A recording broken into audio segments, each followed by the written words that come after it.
성부와 성자와 성령의 이름으로 할렐루야. 주님의 부활 축하드립니다. 부활하셨습니까?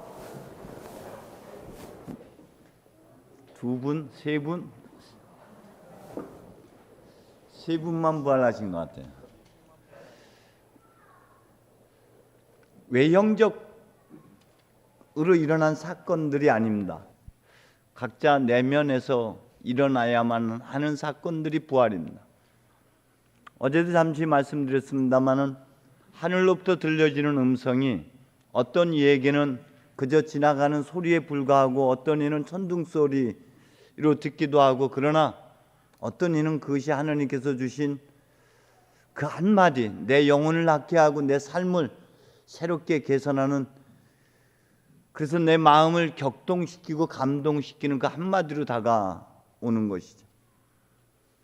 깊이 성찰하고 잠시 멈추고 하는 사람들에게만 이 같은 놀라운 일들은 일어납니다. 때문에 여러분들이 주의를 지키는 일은 굉장히 중요합니다. 여러분이 가졌던 시각, 여러분이 습관적으로 관습적으로 행했던 모든 일에서 다시 잠시 멈추고 하나님의 시각, 하나님의 관점에서 자신의 삶, 자기에게 일어났던 일들을 다시 되돌이켜보는 시간이기 때문에 그렇습니다. 마르코 복음에서는 여인들은 예수께서 십자가에 못 박혀 죽으시는 장면과 무덤에 안장되는 장면들을 지켜보고 있었다. 그리고 다가와서 무덤을 가로막았던 그 돌이 치워져 있었음을 알아차립니다. 그것을 보았다라고, 무덤이 이미 그 돌이 굴러간 것을 보았다라는 표현을 하고 있습니다. 다시 말씀드린다면 여기서 보았다, 이 표현, 예수께서 시몬 베드로를 주목하여 보았다, 이 표현들은 자기 자신의 내면, 자신의 삶에서 일어났던 여러 가지 사건들을 그 안에 감춰졌던 참된 의미, 진실, 실체를 깨달았다, 알아차렸다, 그것이 눈뜸입니다. 여러분들에게 수많은 사건, 사고들이 있었습니다. 그러나 그것을 우리는 그냥 흘려버리거나 우연의 일치, 아니면 재수 없어서 일어난 일 등으로 흘려버리지만은, 그러나 하나님께서는 결코 우연이라는 것이 없습니다. 참새 한 마리가 떨어지는 일도 하나님의 놀라운 신비 안에서, 그분의 섭리 안에서 이루어지는 겁니다. 우리가 가졌던 고정된 시각, 한정된, 제한된 시각으로 보면은 그것에 대해서 알아차리지 못하지만, 비로소 욕처럼 하나님에 대해서 하나님의 눈으로 눈떠서 보니 참으로 하나님의 신비하고 그 놀랍기만 한 일들이고, 모든 순간이 은혜가 아닌 것이 없었고 매 순간 하나님이 아니 계셨던 적이 없었다라는 것을 고백하게 됩니다.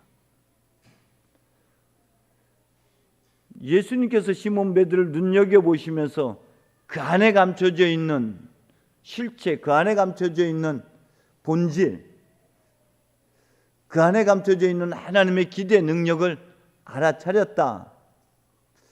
그래서 그 안에 감춰진 것을 보았다. 그것이 돌들이 굴러떨어진 것을 보았다. 자신을 가로막고 있는 모든 것이 새로운 시각으로 눈이 열렸다. 그런데 누가복음과 마르코 복음에서는 지켜봄이 있었는데 비해서 요한복음에서는 그 과정이 생략되고 있습니다. 그는 또 다른 관점에서, 요한복음 부활을 또 다른 관점에서 바라보고 있다는 것이에요. 막달라 여자 마리아가 무덤에 무덤을 향할 때 혹은 무덤에 도착했을 때의 시각을 나타내는 것이 아직 어두울 때라고 표현하고 있습니다.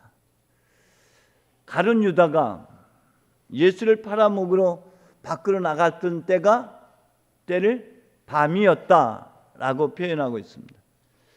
그러니까 단순한 어두운 밤을 얘기하는 것이 아닙니다.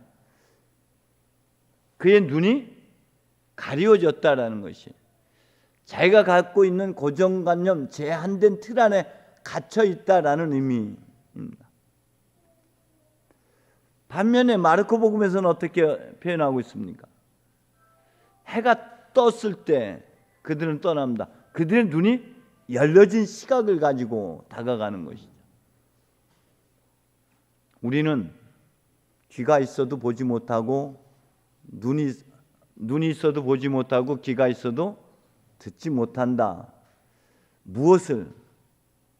자기 자신을, 밖에 있는 것을 못 보는 것이 아니라 자신의 존재, 자신의 신비, 자신의 본래 면목을, 본질을 알아차리지 못했다. 그래서 어디로 가서 어디에서 와서 어디로 가야 하는지, 어떤 인생을 살아야 하는지, 그 목적지, 그 방식을 잃었다. 그렇게 표현합니다.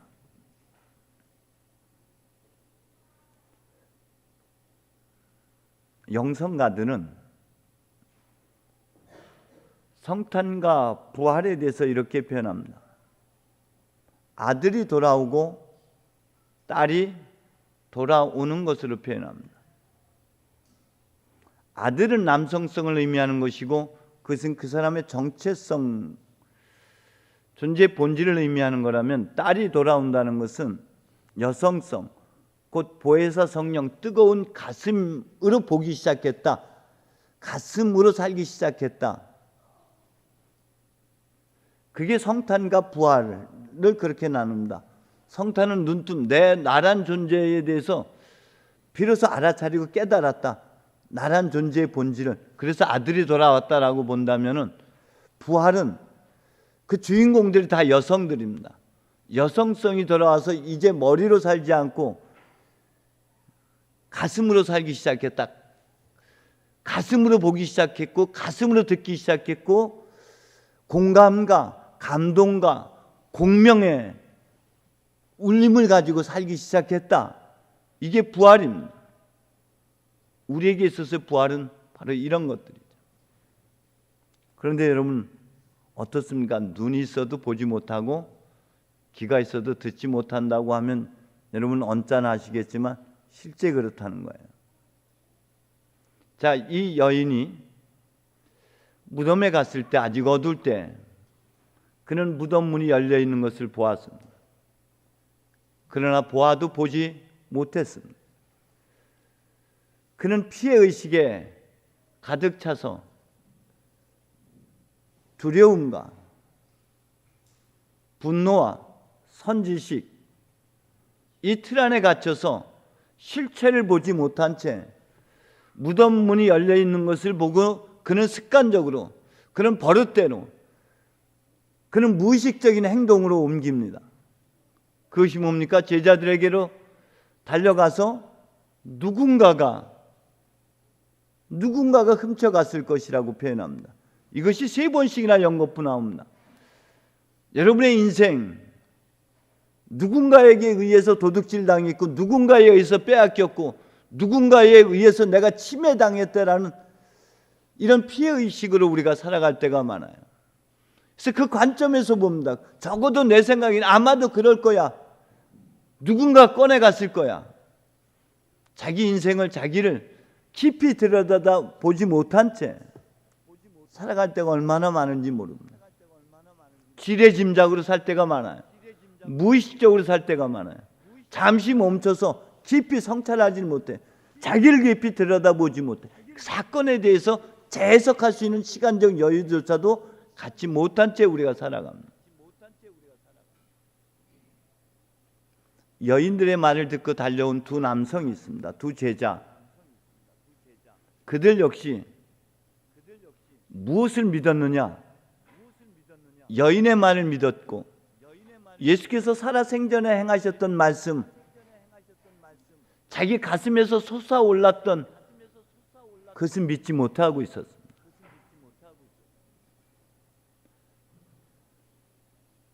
루가복음에 의하면은 여인들은 무덤에 갔을 때 천사들이 여기에 계시지 않다. 그가 갈릴리에 있을 때 어떻게 말했더냐?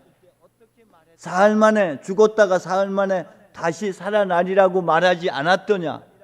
하는 천사의 말을 듣고 과거 예수님께서 순환 예고를 하셨던 것이 떠올라서 그들은 발걸음을 제자들에게로 향했던 것을 우리가 기억해 본다면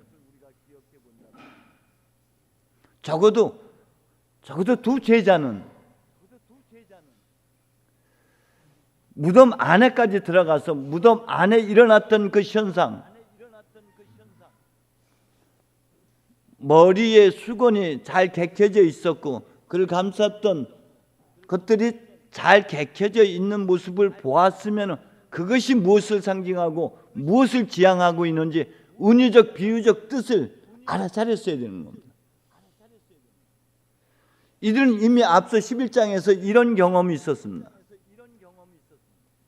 나자로에 나오너라 했을 때 예수께서 무덤을 열고 나오는 나자로를 바라보시고 그 주변에 있던 사람들에게 너희가 풀어 저를 가게 하라. 그의 얼굴을 감쌌던 수건과 그의 손과 발을 묶었던 끈을 풀어주고 그를 가게 해라. 했던 말을 기억했다면, 그것을 떠올렸다면 적어도 그들은 누가복음에서 그 여인들처럼 그 뜻, 그 의미를 알아차렸어야 되는 것이죠. 우리는 수많은 일들을 경험합니다. 근데 그것을 멈추어서 재해석하지 못합니다. 그래서 신명기가 있는 겁니다. 신명기적 관점이 우리에게 필요한 겁니다. 출애굽의 여정을 그들은 겪어옵니다. 우리 인생 여정 다 겪어왔습니다. 다시 한번 돌아봐야 됩니다. 그때 그 일이 무슨 의미가 있지? 나에게 어떤 일이었지? 더듬어 성찰해 보니 내가 가졌던 지식, 내가 알고 있는 것은 부분적이고 제한되어 있는, 마치 소경이 코끼리 고우고 우물 안의 지식, 우물 안의 경험, 이걸 마치 진리인 양, 이것이 전부인 양 그렇게 살아가는 것이죠. 그런데 성령의 눈으로, 성령의 재조명을 통해서 돌이켜 보니, 더듬어 보니 그게 하나님의 은총이었고, 그게 하나님께서 우리를 비전하는 사건이었고, 재수없어서 일어난 일이 아니라 하나님의 손길이 거기에 함께 있었음을 깨닫게 되는 일들이 일어나는 것이죠. 그런데 성찰하고 되돌아보지 않으면은 자라보고 놀란 가슴 여전히 소뚜껑 보고 놀라면서 살게 되어 있는 거고요. 늘 자기 자신을 제한해서 살아갈 수밖에 없는 것이죠. 그걸 재조명하고 성찰하지 않으면은 우리를 망가뜨리는 그런 상처밖에 안 되는 거예요.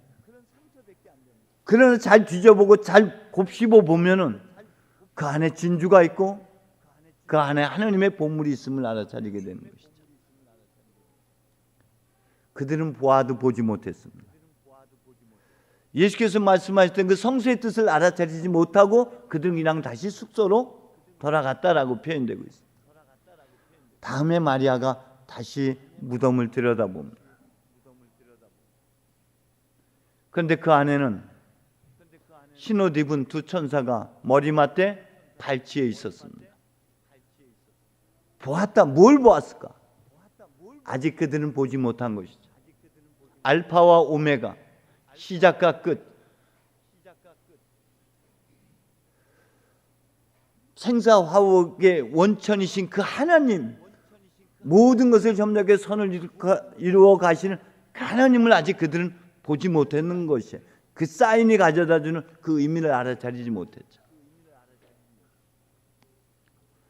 그런 그를 향해서 묻습니다. 왜 울고 있느냐?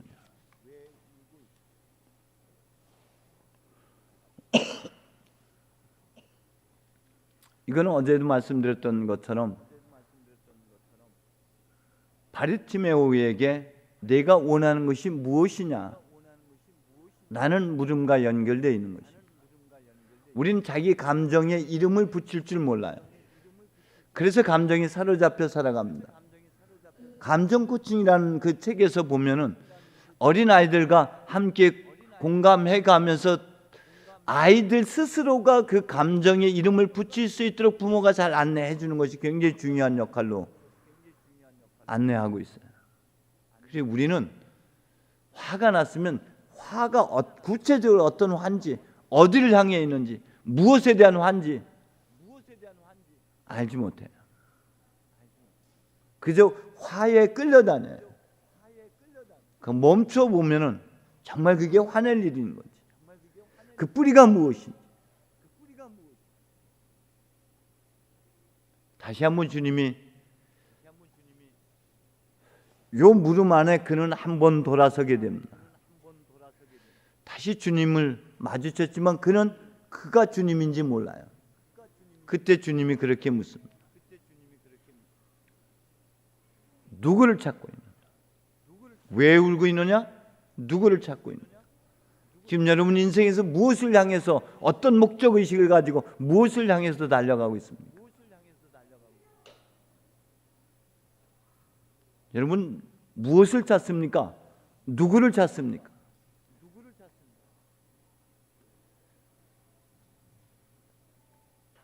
예수님께서 마리아야, 그는 머리로 귀로 듣지 않는 겁니다. 그는 가슴으로 듣기 시작했습니다. 라보니, 이 말의 뜻은 스승, 선생이라는 의미로 여기서 해석을 합니다. 내가 너희의 주, 너희의 스승 맞다. 세종례에서 행했던 말입니다. 그러니까 단순히 우리가 말하는 그냥 스승, 그냥 주가 아니라 이 뒤에 나오는 토마가 고백했던 나의 주님, 나와야 되는데 그 다음에 나의 주님, 나의 하나님, 나의 전부, 이 고백인 것이. 그는 가슴으로 듣기 시작하는 거고 이제 가슴으로 살기 시작하는 것. 이게 예수의 부활을 통해서 마리아의 부활이 이루어지는 겁니다. 여러분의 부활 또한 마찬가지로 그 부활 사건을 바라봄으로 내 인생, 내 삶을 다시 재해석해서 머리로 사는 삶이 아니라 가슴으로, 공명의 삶, 감동의 삶으로 넘어가야 돼요. 머리로 사는 삶은 탕자의 비유에서 큰 형이, 그 형이 하는 시각이 바로 머리로 사는 거예요. 시시비비를 가리는 거. 저는 돈을 다 탕진했고 저는 방탕하게 살았고, 이게 머리로 사는 사람, 논리, 율법으로 살아가는 사람, 아직도 자기 의로움 속에 갇혀 살아가는 사람이라면은 그 아버지는 그가 전 재산을 잃었던, 그가 인생을 소비했던, 그건 중요하지 않아요. 그는 가슴으로 그 아들을 끌어안고 다시 살아난 아들 품에 안고 그에게 새 인생의 기회를 제공해요. 이게 가슴으로 사는 거예요. 이게 부활입니다. 이게 여성이 돌아왔다는 영적 의미인 거예요. 그게 여성성으로, 그저 강한 것으로만 살려던 인생에서 부드러움을 되찾아서, 애니어그램에서 보면 예를 들어서 강한 힘 있는 사람이, 다윗 같은 사람이 눈물을 흘리는 인생으로 바뀌어지는 것, 겸비되는 것, 내유 외각, 이것이 바로 부활한 자의 삶입니다. 여러분의 삶을 다시 재성찰할 때만이 이 부활이 여러분 안에서 이루어지는 겁니다. 그 무덤 안에 다시 한번 말씀드립니다. 창세기 1장에 보면은 그 어둠, 같은 겁니다. 우리의 약함, 우리의 실수, 우리의 부끄러움, 우리의 수치. 그런데 거기에서 이 부분을 빛이 생겨나며 빛이 생겨났다 하는 부분을 사도 바울은 고린도후서 4장에서 이렇게 해석합니다. 빛이 비쳐서 그 안에 하나님의 영광, 그 안에 그리스도의 영광을 보게 되었다. 이게 눈뜸인 거예요. 그 안에 깊은 의미, 그 뜻을 비로소 깨닫고 알아차리게 됩니다. 그게 부활입니다. 여러분, 부활하셨습니까? 아까보다 좀 많은 분들이 깨어나셨네요. 부활을 축하드립니다. 믿는 대로 될지어다. 목소리 좀 세게 하신 분은 아마 그 부활의 폭이 더 커질 줄로 믿습니다. 기도하겠습니다. 마리아야 하는 부르심에 그는 가슴이 열렸습니다. 사랑의 눈이 열렸습니다. 주님, 우리가 습관으로 살아왔습니다. 우리가 무의식적인 삶을 살아왔습니다. 이제 다시 깨어나게 하여 주옵소서. 머리로 깨어나지 아니하고 가슴으로, 마음으로 깨어나서 공감하고 공명하는 삶을 살게 해 주옵소서. 흘러가는 시간을 멈추게 할 수는 없습니다만, 그러나 시간 안에 땀과 노력과 열정은 담을 수 있습니다. 그래서 천년 같은 하루를 만들어낼 수 있습니다. 이것이 부활한 자의 삶인 줄로 믿습니다. 깨어있는 삶, 부활하는, 매일 부활하는 삶을 살도록 주여 우리를 축복하시고 인도해 주옵소서. 예수님의 이름으로 기도합니다.